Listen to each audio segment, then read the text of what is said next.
Imagine a world where the human spirit is shackled by mediocrity, a place where all ambition, drive, and the thirst for greatness have been extinguished. A world where people, rather than striving for excellence, settle for a life of comfort and safety. A world where the very essence of life has been reduced to a mere survival, devoid of depth, meaning, and passion. Friedrich Nietzsche, one of the most provocative and influential philosophers of the 19th century, warned us about such a world. His philosophy is a complex tapestry woven with mythological references, storytelling, and a radical reimagining of human existence.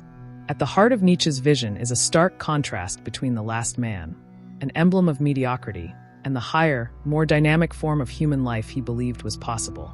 In this essay, we will explore the role of mythology and storytelling in Nietzsche's philosophy, focusing particularly on the concept of the last man and how it relates to the human experience. Before we dive deep into the intricacies of Nietzsche's philosophy, I want to extend a warm welcome to all of you tuning in to the Unfolding Journey YouTube channel. If you've stumbled upon this channel, you're about to embark on a fascinating exploration of ideas that have shaped human thought for centuries. Whether you're a longtime philosophy enthusiast or just beginning to dip your toes into these profound waters, you're in the right place. Together, we will dive into the depths of Nietzsche's ideas, looking at how mythology, storytelling, and the grand narrative of the human experience intersect. So, stay with us as we explore ideas that challenge conventional wisdom and encourage us to think critically about our place in the world. If you're excited to explore more thought-provoking content, make sure to hit that subscribe button so you never miss out on an episode of this unfolding intellectual journey. Now, let's jump into Nietzsche's worldview and the role mythology plays within it. Friedrich Nietzsche was not only a philosopher, he was a master of myth-making in his own right. His philosophical ideas are laced with mythological symbols, drawing heavily on ancient stories and archetypes that reflect profound human truths. Nietzsche understood that myths and stories are not just fanciful tales of gods, heroes, and monsters. They are expressions of the deepest aspects of human experience. Mythology, in Nietzsche's view, is a way to convey complex truths about existence, providing the cultural context that shapes how people understand the world. One of Nietzsche's most famous works, Thus Spoke Zarathustra, is a perfect example of how he uses mythological figures and storytelling to express his philosophical ideals. Zarathustra, the protagonist of the book, embodies Nietzsche's ideal of the Übermensch or Overman. The figure of Zarathustra, inspired by the ancient Persian prophet Zoroaster, transcends conventional morality and embraces a new vision of human potential. Through Zarathustra's journey, Nietzsche not only critiques the established religious and moral order, but also presents a radically different approach to human flourishing. The use of mythological storytelling is not limited to Zarathustra alone. Nietzsche frequently invoked figures from Greek mythology, such as Apollo and Dionysus, to explore the tensions between rationality and irrationality, order and chaos. In The Birth of Tragedy, he argued that the ancient Greek tragedy represented the harmonious blending of the Apollonian, order, reason, and the Dionysian chaos, passion. This duality in mythology, for Nietzsche, symbolizes the essential tension at the heart of human existence. The myths, with their complex characters and narratives, provide a lens through which we can understand this struggle and, by extension, the depths of human nature. Nietzsche also looked at the way myths serve as a tool for societal cohesion. They provide meaning, shape cultural identity, and set the boundaries of acceptable behavior. But Nietzsche was deeply critical of how certain myths, particularly religious ones, were used to suppress individual creativity and growth.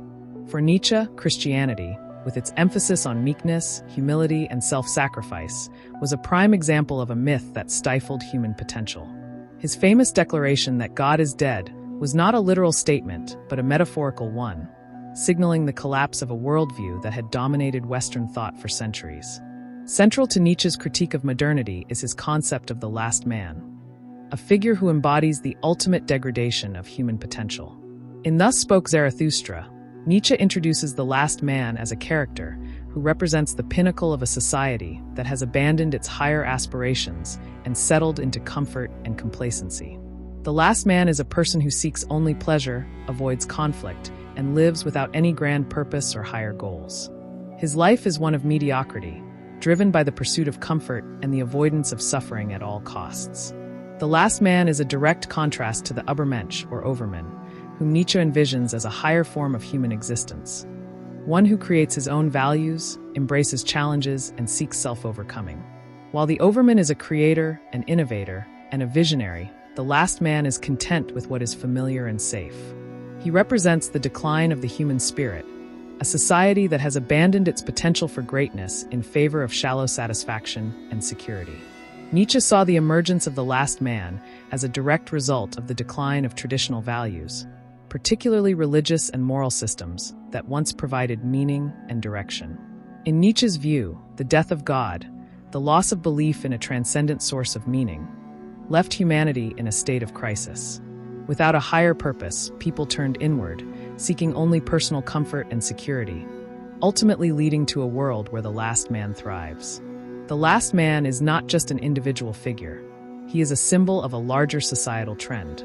Nietzsche believed that modern societies, particularly in the wake of industrialization and the rise of mass culture, were cultivating a generation of people who lacked depth, vision, and a sense of purpose. The rise of consumerism, the prioritization of convenience, and the obsession with material well-being all contributed to the conditions under which the last man could flourish. For Nietzsche, this was a tragedy, as it marked the end of human greatness and the potential for true individuality. Mythology and storytelling are integral to Nietzsche's critique of modernity because they provide a way to understand and communicate the deeper layers of the human experience. As we have seen, Nietzsche uses mythological symbols and narratives to critique the decline of human vitality and creativity. However, he also believes that new myths, new stories, must emerge to replace the old, lifeless myths that no longer serve human growth. In Thus Spoke Zarathustra, Zarathustra's journey is itself a story of self-overcoming. Zarathustra rejects the old religious and moral systems and, through his teachings, encourages others to rise above the mediocrity represented by the last man. The story of Zarathustra is a call to action, urging individuals to embrace their inner power and strive for greatness, no matter the cost. Nietzsche's philosophy is not merely a condemnation of modernity. It is also a challenge to create new myths, myths that celebrate human creativity, struggle, and transformation. The philosopher, in Nietzsche's view, is tasked with creating new stories that inspire individuals to transcend their limitations and reach for their fullest potential. In this sense, Nietzsche's philosophy is deeply optimistic. He believes that, despite the collapse of old values, humanity still has the potential to create meaning and purpose in an otherwise indifferent universe. At its core, Nietzsche's philosophy is a call for individuals to become their own mythmakers. In a world that seems devoid of meaning, it is up to each person to craft their own narrative, to forge their own path, and to create their own values. This process of self-creation is the antidote to the despair and nihilism that the last man represents. In conclusion, Nietzsche's exploration of mythology and storytelling is not just an academic exercise. It is a call to action. Through mythological figures, archetypes, and narratives, Nietzsche challenges us to confront the limitations of our current way of life and to aspire to something greater. The figure of the last man is a stark warning against the dangers of complacency, mediocrity, and the abandonment of higher ideals. Yet, Nietzsche offers us hope. Hope that through the creation of new myths and the embrace of self-overcoming, we can transcend the limitations of the last man and become something more. So, as we reflect on Nietzsche's philosophy, we are reminded that the stories we tell ourselves and the myths we live by are not just reflections of the world around us. They are also the keys to shaping our future. The last man may be a warning, but the Overman is a possibility. The choice, as Nietzsche would say, is ours to make. If you've enjoyed this exploration into Nietzsche's philosophy and the role of mythology in shaping human experience, don't forget to subscribe to the Unfolding Journey YouTube channel.